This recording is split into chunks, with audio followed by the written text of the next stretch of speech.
My name is Anil Sharma and I welcome you all to our YouTube channel. In this channel, you will find videos of all chemistry lectures. All chemistry lectures up to JEE level and NEET level. So keep watching my videos so that it will be helpful for you in your competitive exams as well as boards. In this video lecture, we are going to proceed with coordination compound chapter.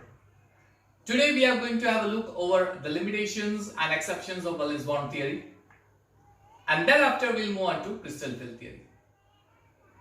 In video lecture number 13, we have already studied valence bond theory, how to decide geometry, magnetic property, etc. But there are certain limitations of valence bond theory. Before I move on to that limitations, I will request everyone, if you have not yet subscribed my channel, that please everyone subscribe my channel right now. Also click on the like button if you really like my video lectures, and if you love to watch my videos, give small and sweet comments on my each video lectures. Oh yes, don't forget to click on the bell button, because as soon as I'll upload video, you'll get the notifications of videos, and it's going to help you out for your exams. So my dear students, today we are going to have a look over exceptions and limitations of valence bond theory. Okay.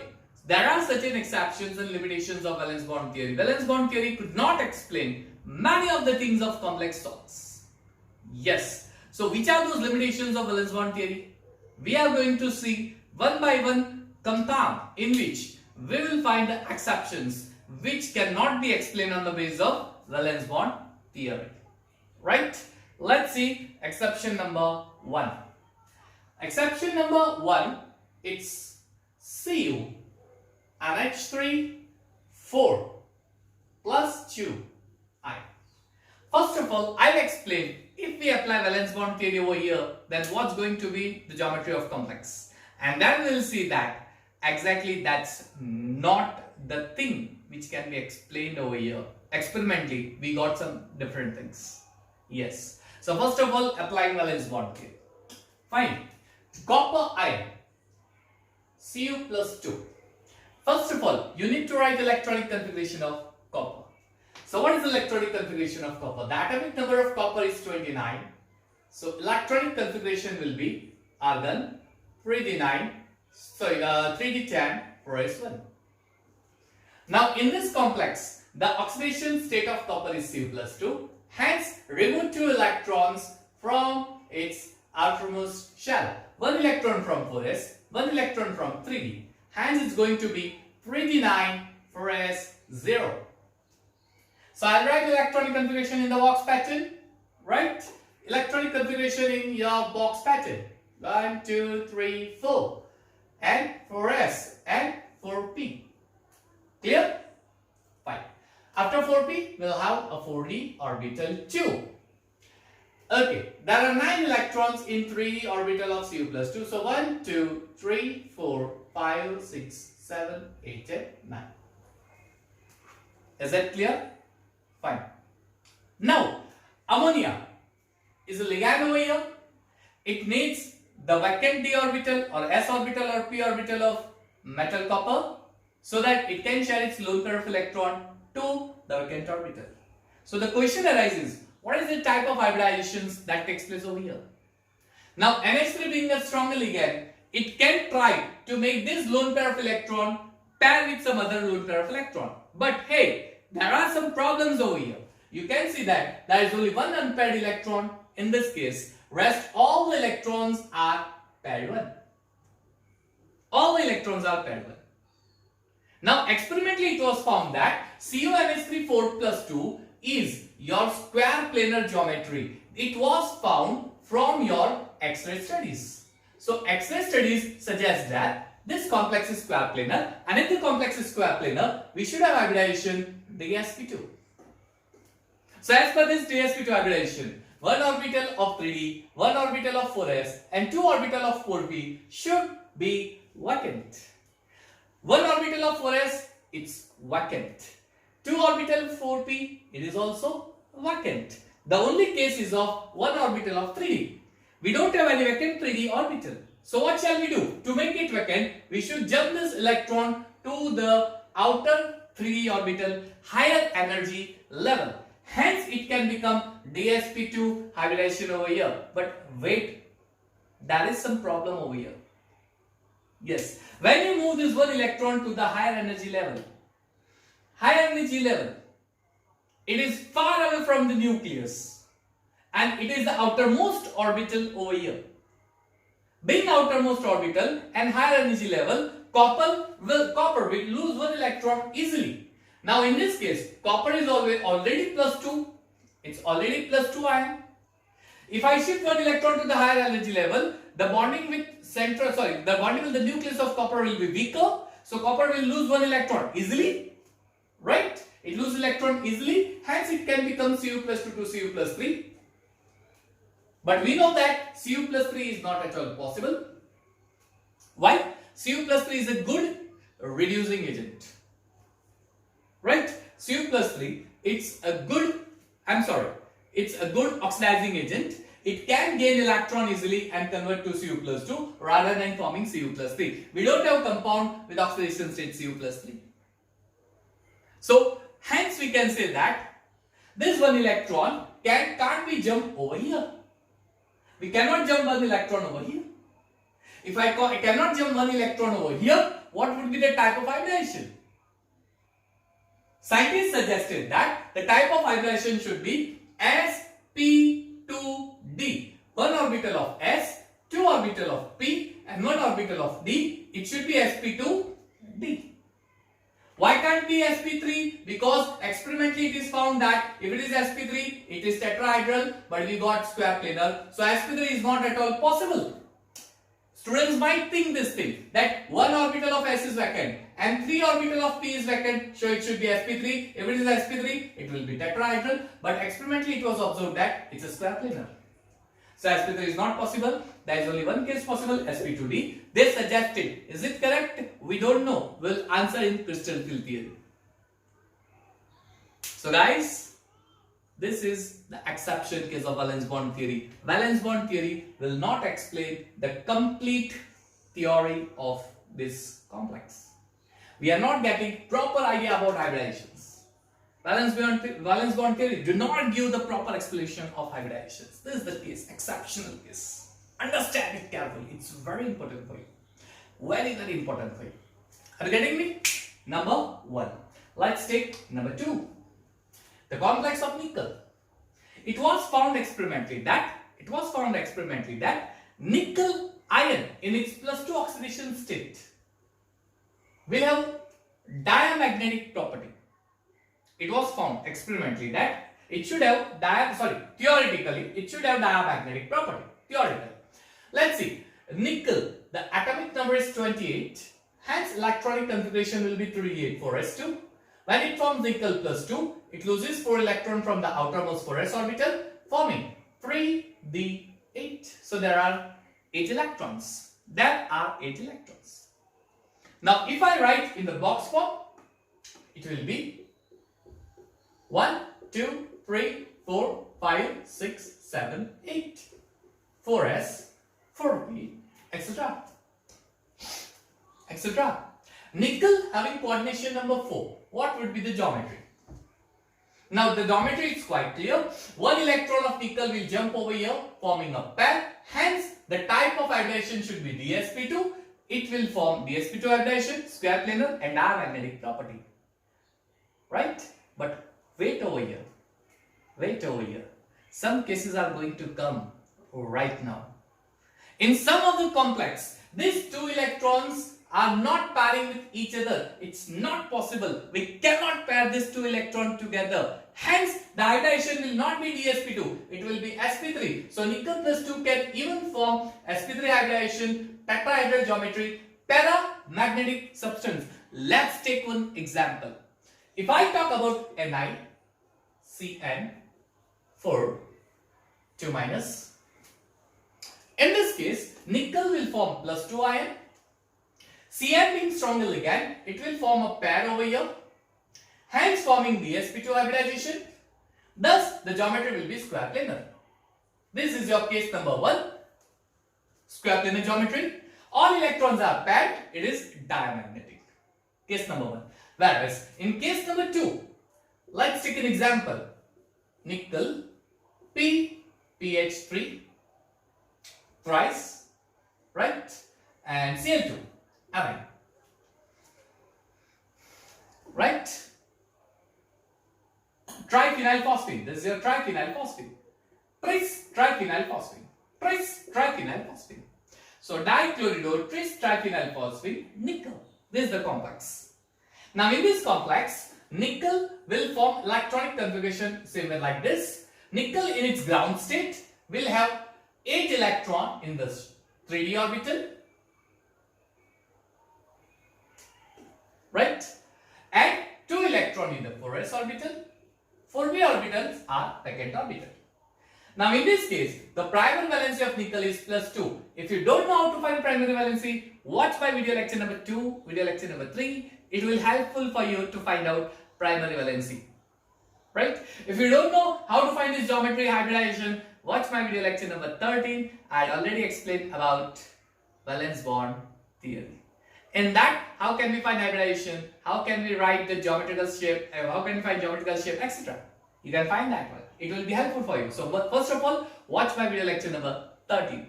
So here, nickel is +2. When it forms +2, it will lose 2 electrons from 4s orbital, like this. Now, is it possible that the hybridization should be dsp2? Let's see. If it is dsp2, it will form a square planar geometry. It will form a square planar geometry. Now, PPH3 can be arranged at the corner of the square. Correct? PPH3.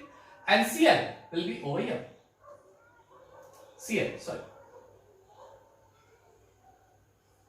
sorry, there is a kind of mistake over here. Okay, fine. It is twice and Cl2. Am I sorry? I'm absolutely sorry about it. So Cl, fine, it's +2. I'm sorry. That was a minor mistake over here. Fine. Now, is this square planar geometry possible over here? Let's see. This is very bulky group. Triphenylphosphine, we can write like this. Phosphorus, and this is your phenyl group.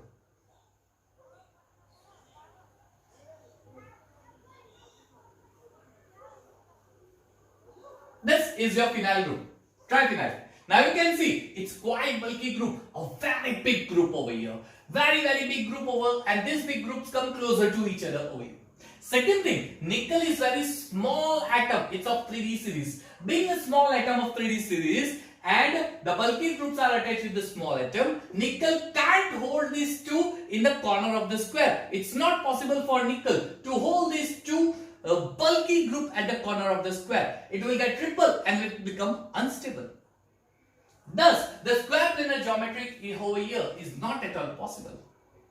It's not possible. So instead of forming the sp2, nickel will make this pad will make this electron unpaired only. Thus the hybridization will be sp3 and this case will be of tetrahedral geometry. It's a very interesting case. It's a very interesting case. This clears out about nickel ion, diamagnetic, paramagnetic, etc. Isn't it? Right? So these are second exceptions related to nickel. Moving on to exceptions number 3. Exception number 3. Suppose instead of small atom in the central atom, let the bulky group be as it is only. If instead of small atom, we'll take a bigger atom of 4D and 5D series, let's say RH, rhodium. Then what will happen? Fine. Let's take an example. RH, P, PH3 thrice, Cl. Now here coordination number is 4. Yes, coordination number is 4 over here. Now can we arrange these ligands at the corner of RH? This case is similar to that of nickel wala part. It's similar to that part. Yes, it's similar. Clear? So this is a square planar or tetrahedral, either square planar or tetrahedral. Now if I arrange this PPH3, is it possible to arrange it at the corner of the square? Can the central atom hold this ligand easily? Yes, of course, it will hold easily because RH is the metal, transition metal of 5d6. Remember this thing, transition metals are superheroes of periodic table. They are very amazing property, amazing property of color, amazing property, magnetic property, amazing geometrical property. They are a superheroes of periodic table. We will find quite interesting property of transition metals. This is very bigger group, bigger size group. So being bigger size, this ligand will arrange far away from each other. Thus the repulsion will be less. No stirring hindrance will be observed over here. Hence RH can hold all these ligand very easily. It will not create any type of hindrance in holding these ligands. Thus this is the case of square planar. It's quite different than this one. So if I want to make a point over here, what will be the point over here? If we have a central, point number 1, if we have a central metal ion with a small size having a bulky group ligand, it always forms tetrahedral geometry. And if we have central metal ion with a bigger ion, it doesn't matter whether it is a bulky group or not, doesn't matter whether it is a stronger ligand or weaker ligand, it always forms a square planar geometry. Let's take an example of PTCl4 minus 2 square planar. Cl is a weaker ligand. Though it's a weaker ligand, it's square planar. Exceptional case. It cannot be explained on the basis of valence bond theory.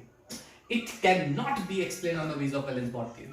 Another case, platinum, fluorine, chlorine, bromine, iodine. Again a square planar. Why? Because it's the central metal ion with a bigger ion, bigger size ion. Square planar. Square planar. It's going to be helpful for you. This is a very important trick to you. Very important concept. Please keep this in mind. Please keep this in mind. It's very important for you to remember for entrance exam. Competitive. It's going to helpful for you for competitive exams. So please note it down. Take a screenshot and note it down. Is that clear? This is your exception case number 2. Right? Moving on to exception case number 3. Let's take another example. You might be knowing about Brown ring test. In that you might be knowing this test. You might have performed in laboratory. The brown ring that appears at the surface or in the bottom of the test tube. Right? It is Fe H2O5 NO plus 2. Browning, right? Now in this case, NO nitrosonium ion plus 1. So Fe is also plus 1 over here, making the whole complex plus 2. Correct? Making whole complex plus 2. Well, H2O, 5, NO, 1. Coordination number 6. Obviously, it's octahedral geometry. We don't have any questions related to octahedral geometry. It is octahedral geometry. But we have 2 questions over here. It's octahedral geometry. So, is it sp3d2 hybridization or it's d2sp3 hybridization? Let's check it out. Ferrous, the electronic configuration of Fe. It's Z26 argon 3d6 for S2. In this case, Fe is your plus 1 oxidation state, Z is 25. It's argon 3d6 for S1. Argon 3d6 for S1. If I write in the form of a block, well, what would be the electronic configuration? 1, 2, 3, 4, 5 and 6 and 1 over here. What could be the type of hybridations? We don't have any idea about it. Let's see. It's 4p and then 4d. Now suppose these are stronger ligands. Suppose NO is a stronger ligand. Let's say it's a stronger ligand. What it will happen? All electrons will get paired over here. All electrons will get paired over here. This electron will come over here. This electron will come over here. Is that clear? Fine. So remember this thing. Okay. Now, okay, so the electrons will be shifted over here. Now, as we shift one electron, this electron will pair over here, this electron will pair over here. Can it form D2sp3 hybridization? We cannot see any type of D2sp3 hybridization. We will see there is only one d orbital, one s orbital, and p orbitals are vacant and d. So what would be the type of hybridization? I guess dsp33 and d. dsp3d. Is it a type of hybridizations over here? Is it? No. We don't have any such type of hybridization. We don't have any such type of hybridization. Case number 1. What's case number 2? For example, these are your unpaired electron. Let this electron be unpaired only. Let this electron be unpaired only. We are not going to make this electron pair. Assuming that these are weaker ligands, they cannot make effort of making this electron paired electron. They will not allow this electron to get a pair. Then what type of hybridization would be? P3D3. Oh my god, such type of hybridizations. How comes? It's not possible. There is no such imaginations in coordination compound having such type of hybridizations. Question mark. Isn't it? Question mark. A big question mark. We don't have such type of hybridization. What is the case over here? See properly. Now in this case, H2O is a weaker ligand. That's quite crystal clear for you. H2O is a weaker ligand. Why H2O is a weaker ligand? Because oxygen is highly electronegative atom. Being highly electronegative atom, it will have a very good holding with this lone pair of electron. It will attract this lone pair of electron. Hey, where are you going? I am not going to allow it to go anywhere. Oxygen will not allow this lone pair of electron to go anywhere. Thus, oxygen will not share its electron pair easily. Simple case. So there is only one case of NO. NO is not a stronger ligand, neither stronger ligand nor weaker ligand. It is okay in the middle of that series, middle of the strength of ligand series. So NO can make a pair. NO can make a pair, but not all the electron. It can make effort of pairing only one electron. So it can make effort of pairing only this electron. Rest will remain unpaired. Now what will be the type of hybridization? 1s is vacant.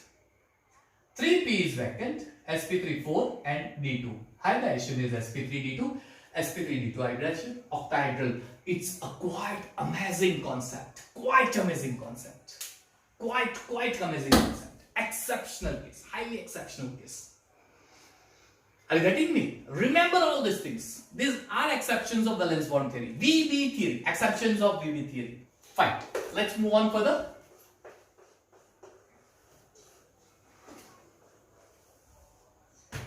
Okay, let's move on further. One more exception. I'll take one more exceptions. Last exceptions. Okay, let's naming last exceptions. Mn Cl 6 3 minus. Let's say Mn Cl 6 3 minus. Cl instead of Cl will take a stronger ligand. Okay, Cn6 or Cl6. You can take anyone. Clear? Okay. Now Cn is a strong ligand. Let's take an example. Cn is a strong ligand. First of all, Mn. What is the oxidation state of Mn over here? +3. Electronic configuration. Mn is 25. Hence, it will be argon 3d5 4s2. In this case, Mn is +3. Let's make it +3. It's 3d4 4s0. 3d4. 1, 2, 3, 4. 4s 4p. 3d4. 1, 2, 3, Cn is a stronger ligand. It has a tendency to make all unpaired electron pair in central metal ion, right? So it can make a pair over here. It can make a pair over here. Now what would be the type of hybridization? D3s. Is there any such type of hybridization? I don't know. You know, no one knows this, right? So let's move on further. It's not a type of hybridization. So which could be the another one? Come on. Which could be the another one? Another one. We can make sp3 hybridization. Are you getting me? We can make sp3 hybridization over here. Tetrahedral. So quite confusing case. How could be this hybridizations? Is it like a D3s hybridization or sp3? Well, we don't know at all about it. If I'll make all electron pair, okay, if I'll make all electron pair over here, 3d5 4s2. If I'll make all electron pair over here, it will be a type of hybridization D3s. It should be a diamagnetic They treat as hybridization? No, it's not a diamagnetic property. It is not a diamagnetic property. It's a experimentally it is found that it is a paramagnetic in nature. Experimentally it is found it is a paramagnetic in nature. Quite exceptional case over here. Paramagnetic. So the hybridization, I don't know. Well, it's a exceptional case. We cannot explain on the basis of valence bond theory. Thus, these all things cannot be explained on the basis of valence bond theory. Everything we cannot be explained on the valence bond theory. Right? Geometry is octahedral. It's quite crystal clear over here. It's octahedral geometry. But the thing is it sp3d2 or d2sp3 hybridization? Are you getting me? So these are all limited exceptions of valence bond theory. We cannot explain all these molecules. Oh, yeah. Clear? Some other limitations are also there. Given at the end of this video lecture. You can go through that. It's quite simple. I'm not going to explain. It's very easy for you. You just have to go to that part. It's quite easy, right? So these are the important things which you should focus on your exams. So to clear all these limitations, what shall we do? A new theory was introduced and it was a crystal field theory. Crystal field theory. So in my next video lecture, I'll start crystal field theory. Okay? Till then, keep watching my video lectures. And as I said, give comments, likes, and please take care of yourself. Prepare JEE NEET and board exams with me. Together we'll crack all the exams. Okay? I'm always there with you and I'm going to post all these videos as soon as possible. Thank you and have a nice time.